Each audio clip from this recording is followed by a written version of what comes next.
로마서 8장 18절부터 25절까지 읽겠습니다. 생각하건대 현재의 고난은 장차 우리에게 나타날 영광과 비교할 수 없도다. 피조물이 고대하는 바는 하나님의 아들들이 나타나는 것이니 피조물이 허무한데 굴복하는 것은 자기 뜻이 아니요 오직 굴복하게 하시는 이로 말미암음이라. 그 바라는 것은 피조물도 썩어질 종노릇한 데서 해방되어 하나님의 자녀들의 영광의 자유에 이르는 것이니라. 피조물이 다 이제까지 함께 탄식하며 함께 고통을 겪고 있는 것을 우리가 아느니라. 그뿐 아니라 또한 우리 곧 성령의 처음 익은 열매를 받은 우리까지도 속으로 탄식하여 양자될 것 곧 우리 몸의 속량을 기다리느니라. 우리가 소망으로 구원을 얻었음에 보이는 소망이 소망이 아니니 보는 것을 누가 바라리요? 만일 우리가 보지 못하는 것을 바라면 참음으로 기다릴지니라. 아멘. 아멘. 기도하겠습니다.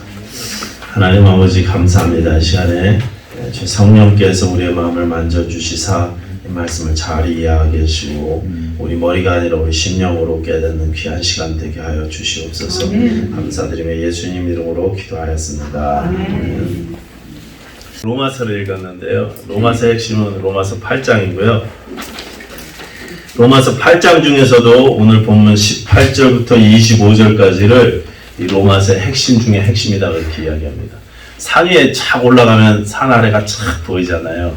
이 로마서 8장 이 오늘 본문 18절부터 25절까지는 마치 산에 딱 올라가서 하나님의 뜻을 한눈에 쫙 내려다볼 수 있을 것 같은 그런 말씀이다 해서 그 꼭대기에 있는 말씀, 우리 하나님의 뜻을 가장 선명하게 보여주는 말씀 이렇게 별명을 붙이고 있습니다. 에덴 동산 타락 이후로 하나님의 영광이 이 세상에서 거두어졌습니다. 죄로 인해서 사람은 하나님의 영광에서 멀어졌습니다. 그래서 로마서 3장은 말씀하시기를 모든 사람이 죄를 범하였음에 하나님의 영광에 이르지 못하게 되었다 이렇게 선언합니다.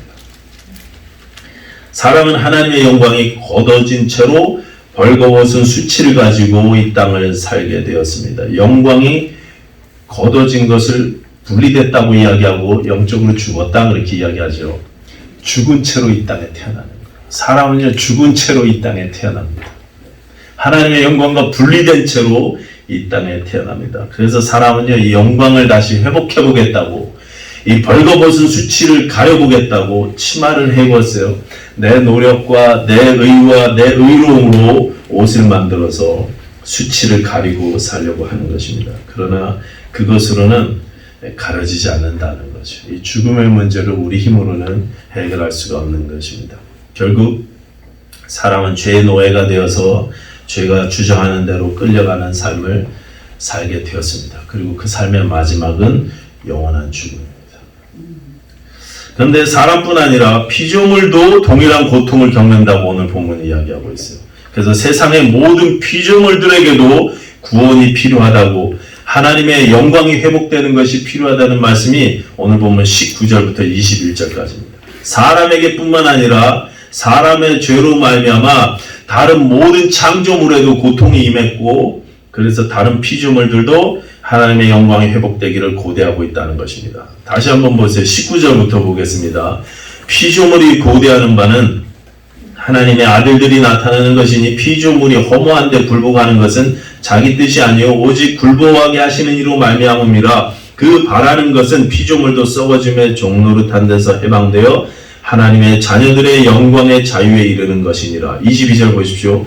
피조물이 다 이제까지 함께 탄식하며 함께 고통을 겪고 있는 것을 우리가 아느니라. 죄로 하나님의 영광이 떠나서 고통을 당하는 것은 사람뿐 아니라 온 세상 피조물이 다 그렇다는 것입니다. 그래서 신학자인 톰 라이트는 로마서 주석에서 이렇게 썼습니다. 하나님은 창조 세계가 여름과 겨울, 또 성장과 부패, 생성과 소멸의 순환에 굴복하도록 허락하셨습니다. 물론 그것은 아름답습니다. 그러나 그것은 언제나 눈물로 끝납니다. 무슨 말이겠습니까? 이 세상의 끝은 언제나 눈물로 끝나게 슬프다는 거예요. 여러분 장례식장 한번 생각해 보십시오. 아무리 화려한 삶을 살았어도, 아무리 윤택하고 즐겁고 멋진 삶을 산 인생이라 할지라도 그 끝은요 허무한 눈물뿐이라는 것입니다. 얼마 전에 한국에 유명하신 분이 돌아가셨죠. 근데 그분 따님들이 그렇게 슬프게 우시더라고요. 그렇게 멋지고 부유하고 화려한 삶을 살았는데도 끝은 슬픔입니다. 피조물의 끝은 언제나 눈물인 것입니다. 제가 개 키우는 것을 좋아하는데요. 강아지 키우면 가장 힘든 게 뭐냐면요, 마지막에 헤어지는 게 참 힘들어요. 처음에는 정말 귀엽고 자라면서 사람과도 나누지 못하는 이 정을 짐승하고 나누기도 합니다. 때로는 사람보다 낫다고 생각하면서 개를 키우기도 합니다. 그런데 세월이 흘러서 이 강아지가, 애완동물이 떠날 때는요 정말 슬픈 거예요. 그렇죠? 제 기억에 제가 이제까지 키웠던 개들하고요 행복하게 헤어졌던 적이 없어요. 개장수 아저씨가 막 잡아가고 옆집 아저씨가 막 잡아먹고 막 이렇게. 비단 이 애완동물 키우는 일뿐만 아니고 자세히 생각해보면 우리 인생의 마지막은 다 결론이 눈물입니다. 허무함이 결론인 것입니다. 꽃이 처음에 필 때는 아름답지만 시들면은 별로 아름답지 않죠. 아기가 태어날 때는 정말 귀하고 아름답지만 이제 노인이 되셔서 이 세상을 떠날 때는 회한과 눈물을 남기고 떠나더라는 것입니다. 예외가 없습니다. 다 그렇습니다. 우리가 하나님의 영광이 나타날 완성된 구원의 날을 기다리는다는 뜻이 이거예요. 지금은 슬프기 때문에 완성된 구원이 우리에게 필요하다는 것입니다. 그 행복함, 기쁨이 우리에게 필요하다는 것입니다. 슬픔과 눈물이 없는 구원의 날, 그날을 우리가 피조물과 함께 기다린다는 것입니다. 그리고 그 구원의 날은, 그날 우리가 경험하게 될 영광은 현재 우리가 믿음 지키면서 사느라고 당하는 고난과는 비교가 안 될 정도로 영광스럽다고 오늘 본문 18절이 그렇게 말씀하고 있습니다. 생각하건대 현재의 고난은 장차 우리에게 나타날 영광과 비교할 수 없도다. 로마교회가 엄청나게 고생 많이 했어요. 우리가 요즘 당하는 어려움은 어려움도 아니었어요. 그분들 신앙 지키려고 엄청나게 고생 많이 했습니다. 예수 이름 때문에 자기 목숨을 뺏기고 가정이 망가지고 산업이 무너졌습니다. 그런데 그때 그들이 당했던 고난은 장차 그들이 바라보던 영광과 비교할 수 없다, 이렇게 고백하는 것입니다. 장차 우리에게 나타날 영광, 이 영광을 알면, 이 영광에 대한 믿음이 있으면 그 사람이 소망을 갖게 되고, 24절은 보이지 않는 이 소망이 진짜 소망이다, 그렇게 말씀하고 있습니다. 눈에 보이는 소망을 우리가 이 세상에서 그걸 소망이라고 한다면 그건 참된 소망이 아니라는 거죠. 세월이 가면 이 세상에서 우리가 눈으로 보는 소망은 다 변할 것들이고 다 사라질 것들이기 때문에 눈에 보이는 소망은 참 소망이 될 수 없습니다. 보이지 않는 이 영광을 바라는 소망이 진짜 소망인 것입니다. 그리고 우리가 이 소망, 눈에 보이지 않는 참된 소망을 가진 자라면 참음으로 기다려야 된다. 25절이죠. 참음으로 기다릴지니라. 만일 우리가 보지 못하는 것을 바라면 참음으로 기다릴지니라. 지금 참는 게 힘든 일이긴 하지만 지금 잠깐 참으면 받게 될 영광이 너무나 어마어마하기 때문에 우리가 능히 참으면서 기다릴 수 있다는 것입니다. 이게 오늘 우리가 읽은 본문 내용인데, 이 본문 때문에 수많은 신자들이 2000년 교회 역사 동안 수많은 우리 신앙의 선배들이 자기의 목숨을 기꺼이 주를 위해서 버렸습니다. 이 소망 때문에. 성경은 신자들에게 고난이 따를 것을 계속 말씀하고 있습니다. 예수 믿으면 어려움이 온다고 말씀하셨어요. 예고하셨습니다. 예수님께서 직접 말씀하셨습니다. 너희가 세상에서 환난을 당할 것이다, 그렇게 말하셨어요. 디모데후서 3장 12절에 이렇게 말합니다. 무릇 그리스도 예수 안에서 경건하게 살고자 하는 자는 박해를 받으리라. 내가 그냥 예수 없이 살면 아무런 문제가 없는데 예수 안에서 예수님이 원하시는 대로 믿는 자답게 살려고 하면 어려움이 온다는 것입니다. 고난이 오게 되어 있다는 것입니다. 예수 믿으면 어렵습니다. 여러분, 예수 믿고 나서 예수 믿는 믿음 때문에 고난 당하신 적이 있습니까? 어려움 겪으신 적이 있습니까? 여러분?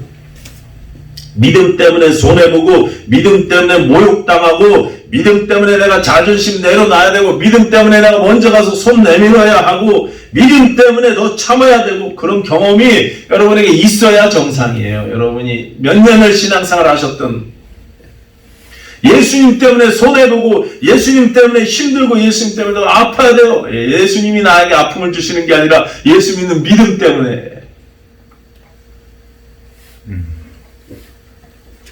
근데 그런 어려움이 올 때 영광에 대한 소망을 가진 자는 기꺼이 참을 수 있다는 것입니다. 참으면서 기다릴 수 있다는 것입니다. 근데 사실 우리 힘으로는 참기 힘들죠. 우리 힘으로는 인내하고 소망 바라보면서 견디는 것이 사실 불가능합니다. 그런데 성령께서 우리에게 힘 주시고, 내가 하나님의 자녀의 상속자라는 사실을 알려주시면, 그러면 우리가 이기기 시작하는 것입니다.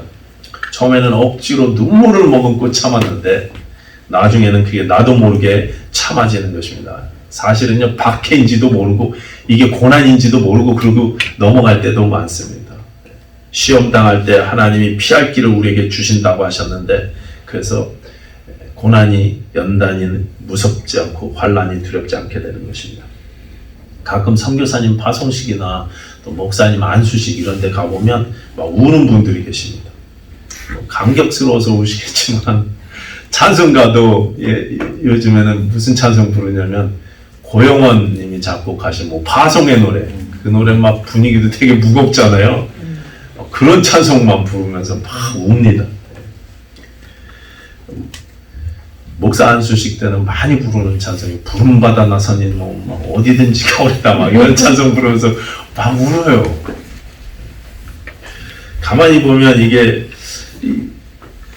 이런 생각이 제가 든 적이 있어요. 그 힘든 목회 생활, 그 힘든 선교사 생활을 하려고 하니까 억울해서 우나? 왜 울지? 그런 생각이 들어요. 그건 이제 여러 가지 의미가 있겠죠. 선교사로 가면 부모님을 못 만나고 가족을 떠나야 되니까 미안한 마음도 있을 것이고, 또 감사한 마음, 감격된 마음도 있어서 뭐 눈물을 흘리시겠지만, 가끔은 이게 고난의 길이라고 생각해서 억울하다고 생각해서 우는 분들도 있는 것 같습니다. 여러분, 목회자의 길이니 또 선교사의 길이니 이런 길은요, 고난의 길이 아닙니다. 영광의 길입니다. 영광스러운 길입니다. 장차 우리에게 나타날 영광이 어떤 것인지 성령 안에서 깨달은 사람은 그래서 이렇게 부름받은 것이 억울하거나 속상하지 않습니다. 오히려 감사한 거죠. 나같이 두렵고 추하고 자격 없는 자가 주의 쓰임을 받게 됐으니까 얼마나 감격스럽습니까? 그런데 비단 목회자나 전임 사역자, 선교사들 뿐만이 아닙니다. 여러분도 마찬가지세요. 나를 자녀 삼아 주시고 자녀답게 살도록 초청하신 이 초청은요, 영광스러운 것입니다. 억울한 게 아닌 것입니다. 여러분, 내가 예수 그리스도를 믿는 신자로 부름받는 바람에 시간도 많이 뺏기고 돈도 많이 들고 재미있는 것도 못하고 그래서 억울하십니까? 예수 믿는 이 믿음 때문에 내가 가족을 어떻게 해서든 지키려고 애쓰고 하고 싶은 것도 못하고 놀고 싶은 것도 못 놀고 먹고 싶은 것도 못 먹고 그래서 억울하십니까? 예수 안 믿었으면 멋진 사람들도 좀 자유롭게 만나고 자유부인으로 좀 살았을 텐데, 토요일날 밤에 클럽도 좀 다니고. 근데 그런 거 못해서 속상하십니까? 그러면 만약에 그런 게 속상하다면 아직 우리에게 소망이 없어서 속상한 거예요. 이 세상이 끝이라고 생각하니까 속상한 것입니다. 이 세상이 끝이면 우리가 빨리 시간이 가기 전에 젊음이 없어지기 전에 누려야죠. 즐겨야죠.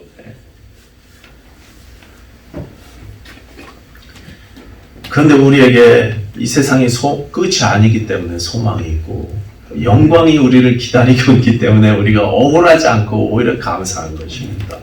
그 영광을 우리가 기대하고 소망할 수만 있다면 신자의 삶이 결코 힘들거나 속상하거나 억울하지 않더라는 것입니다. 오히려 감사하고 영광스럽고 은혜스러운 것입니다.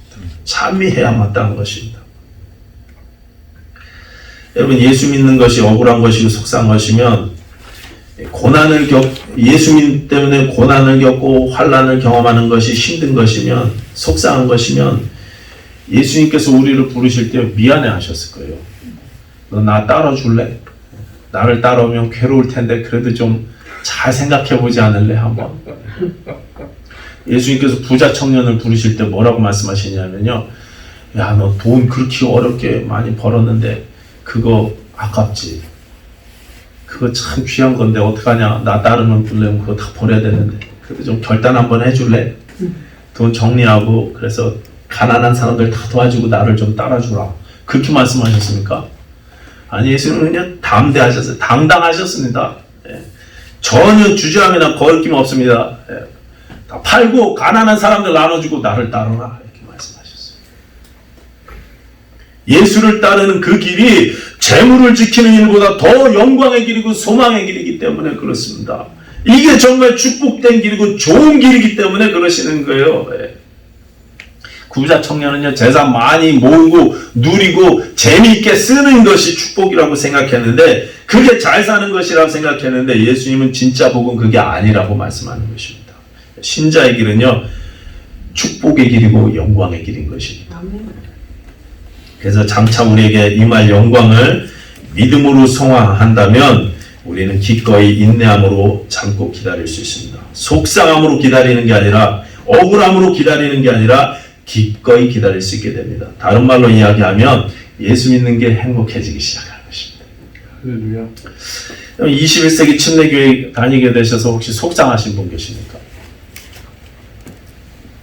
다른 교회 내가 다녔어야 되는데 저 큰 교회 갔어야 되는데 그럼 속상하십니까? 어쩌다가 내가 이렇게 침침한 침례교회 다니게 돼갖고 제 고향교회에 그런 분들이 있었어요. 그런 분이 있었습니다. 교회 와갖고 돈 거래하시다가 사기를 당하셨거든요. 교회 안에서 사기 당했어요. 그랬더니 맞아요. 왜 그러니까 교회 안에서 돈 거래를 하셔서 말이죠. 교회 안에서 돈 거래하지 마십시오. 혹시 꼬주실 돈이 있거든 그냥 주십시오. 그냥 이건 난 준 거다 못 받는다 생각하고 주세요. 거기 뭐 이자 계산하고 그러지 마세요. 교회 안에서 돈 거래 하시면 안 되죠. 그렇죠?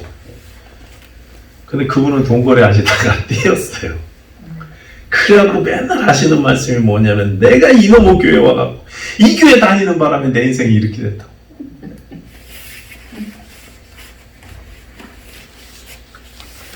습관적으로 그런 말을 하셨습니다. 힘들 때마다 내가 이놈의 교회 나온 게 우리가 하나님의 영광이 무엇인지 알고 소망하면 내 신앙생활에 무엇이든 다 감사할 수 있는 줄로 믿습니다. 예수 믿는 것이 우리가 교회로 모여서 함께 신앙생활하는 것이 우리 21세기 교회로 이렇게 모여 예배하는 것이 정말 감사하고 귀한 일이구나 행복한 일이구나 여러분 이렇게 알 수 있게 되는 것입니다. 하나님의 영광을 바라보고 아는 사람은 삶의 모든 것을 견딜 수 있습니다. 견디는 정도가 아니라 뒤에 28절에 나오는 것처럼 우리에게 일어나는 모든 일들이 합력해서 선을 이루시는 하나님의 은혜라고 고백할 수 있어요. 능히 참고 견딜 수 있습니다. 벤자민 워필드라는 분이 계시죠. 세계적인 신학의 거장이셨어요. 옛날 분이십니다. 근데 이분이 1900년대 초반에 활동하신 분인데 세상을 떠나기까지 거의 34년 동안 미국 프린스턴 신학교에 학자로서 그렇게 학생들을 가르치셨습니다. 지금은 이 프린스턴 신학교가 굉장히 자유주의적인 신학교가 됐지만 옛날에는 이 미국 신학의 보루였습니다. 그렇죠? 미국 기독교 신앙을 이렇게 중심 잡아주는 학교가 이 프린스턴 신학교였습니다. 그 학교에서 학생들을 가르치셨더랬습니다. 목사님들은 이분을 대단한 분이고 영광스러운 신학자라고 생각하고 존경하지만 사실 이분에게는 남모르는 아픔이 있었다 그래요. 이분이 1876년에 25살의 나이로 결혼을 하셨거든요. 결혼을 하시고 독일로 신혼여행을 가셨대요. 근데 신혼여행 간 날 신혼여행지에서 날씨가 막 그냥 비가 오고 번개가 치는데 사모님이 번개에 맞았어요. 낙뢰에 맞으셨어요. 그래갖고 이분이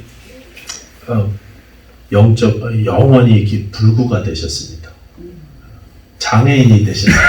차라리 좀 잔인한 얘기지만 그때 돌아가셨으면 재혼을 했을 텐데 근데 사모님이 돌아가시지는 않고 평생 이렇게 누워 지내야만 하는 그런 중증 장애인이 되셨어요. 그런데 이 워필드는 부인이 세상을 떠날 때까지 그 후로 39년 동안 옆에서 한결같이 간호를 하셨습니다. 결혼 생활 39년 내내 2시간 이상을 집을 비운 적이 없대요. 왜냐하면 불편한 아내가 혼자 있어야 되니까. 한 남자가 한 여자에게 39년 동안 인내와 성실함을 보여준 거죠. 이분이 로마서 8장 28절 이 말씀을 주석을 달면서 이렇게 설명을 했어요. 하나님께서 사랑하는 자들에게 일어나는 모든 일들은 좋은 것일 수밖에 없다. 와이프가 낙뢰에 맞아서 지금 쓰러져 있는데 그게 좋은 일입니까? 근데 이분은 지금 그렇게 이야기하고 있어요.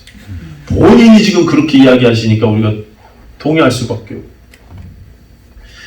하나님께서 사랑하는 자들에게 일어나는 모든 일들은 좋은 것일 수밖에 없다. 모든 것을 그분이 통치하심으로 우리 각자에게 일어나는 모든 일로부터 오로지 선한 것들만을 수확해야 된다. 우리는 거기서 좋은 것인데 나쁜 거 자꾸 수확하려고 하지 말고 좋은 것들만, 선한 것들만 우리가 취해야 한다는 것입니다. 자기 부인이 신혼여행에서 사고로 심각한 장애를 입어 평생을 불구로 지내셨는데 그 일조차도 좋은 일이라고 고백하는 것입니다. 왜요? 이 땅의 삶이 전부가 아니기 때문에 그렇습니다. 장래받을 영광이 얼마나 큰지 이분에게 소망이 있기 때문에 그렇습니다. 고린도후서 4장 18절 말씀이 이렇습니다. 우리가 주목하는 것은 보이는 것이 아니요 보이지 않는 것이니 보이는 것은 잠깐이요 보이지 않는 것은 영원하리라. 오늘 보면 25절 이렇습니다. 만일 우리가 보지 못하는 것을 바라면 참음으로 기다릴지니라. 성도는 보이지 않는 것을 보는 것처럼 믿으면서 일평생 지냅니다.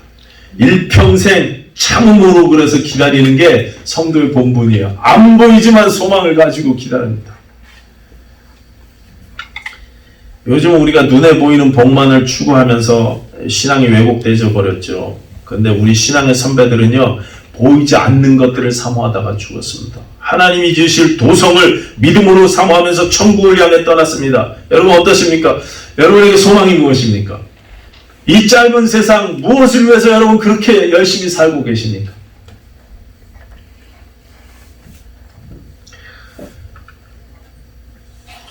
루비 캔드릭이라는 분 계시죠. 25살 때 조선으로 건너갔던 선교사님이십니다. 여자분이셨어요. 연약한 여자의 몸으로 태평양을 건너서 조선 땅으로 갔습니다. 텍사스에 입워스 청년회라는 청년회 있습니다. 감리교회 청년들. 거기서 파송한 선교사님이세요. 감리교 분들은 이 입워스라는 영국의 도시를 요한 웨슬리 목사님하고 관련이 있어서 아주 그냥 이름을 많이 써요. 이버스 바이 더 씨, 뭐 이버스 뭐하고 여기저기 이버스를 많이 만들어놨는데, 근데 그 이버스 청년회라고 텍사스 감리교 청년회에서 이분을 파송했습니다. 그래서 25살 나이에 조선으로 갔어요. 암흑의 땅이었고 지독한 가난의 땅이고 인습과 미신과 질병으로 가득했던 그 땅에 이 아가씨가 하나님의 은혜를 전하겠다고 갔습니다. 25살.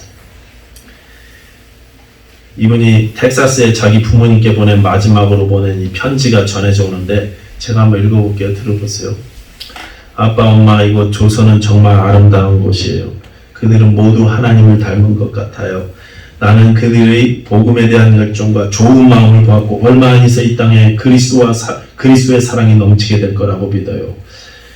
이곳 아이들은 복음을 듣기 위해 10마일을 맨발로 걸어옵니다. 그들 안에 있는 하나님의 사랑이 나에게 힘이 됩니다. 그러나 핍박이 점점 심해지고 있어요.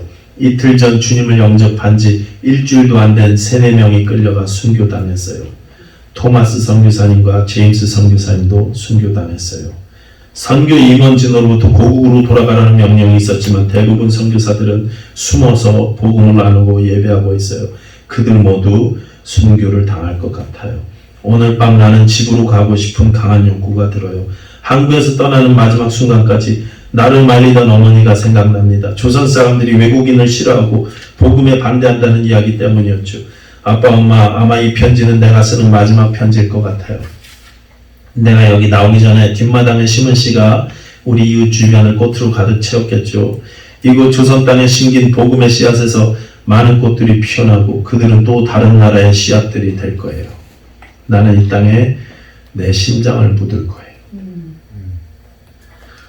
조선을 향한 이 열정은 나의 마음이 아닌 조선을 향한 하나님의 마음이라는 걸 말합니다.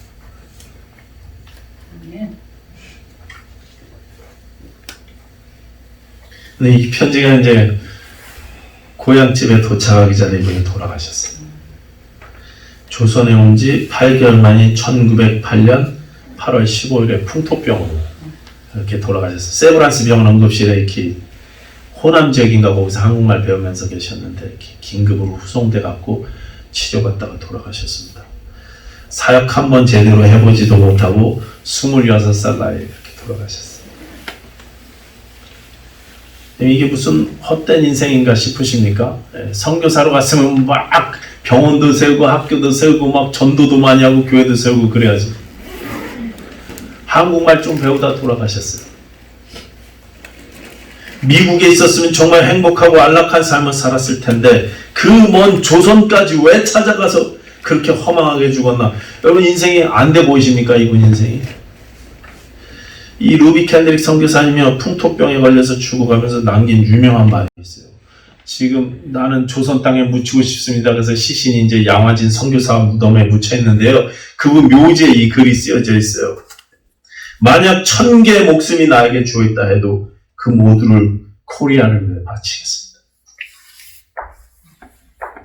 If I had 1,000 lives to give, Korea should have them all. 그렇게 써서 묘지에다 탁 써놨어요. 사람들은 안타깝다고 헛된 삶이라고 허망한 인생이라고 이야기하는데 자기는 한국을 위해서 1000개의 목숨이 있더라도 1000개 다 바치겠다는 것입니다. 조선 사람들에게 예수를 전하기 위해서 다 바치겠다는 것입니다. 왜요? 그 사람들이 보지 못하는 건 나는 보고 있고 그 사람들이 갖지 못한 소망을 나는 갖고 있기 때문에 그렇습니다. 이게 낭비 같습니까? 다시 한번 묻겠습니다. 하나님을 위해서 지금 우리가 이렇게 헌신하는 게 낭비입니까? 하나님께서 우리를 위해서 지불하신 것 생각해 보십시오. 우주의 창조자이신 그분이 당신의 독생자를 우리같이 천하고 더러운 인간을 살리겠다고 투자하셨어요. 네. 이거야말로 낭비 아닙니까? 우주의 낭비 아닙니까? 하나님께서 이 거룩하신 낭비를 위해서 기꺼이 그렇게 우리를 위해서 거룩하신 낭비를 감행하셨습니다. 그 사실을 아는 자들은 우리 인생을 주를 위해서 드리는 거예요. 이건 낭비가 될 수 없어요.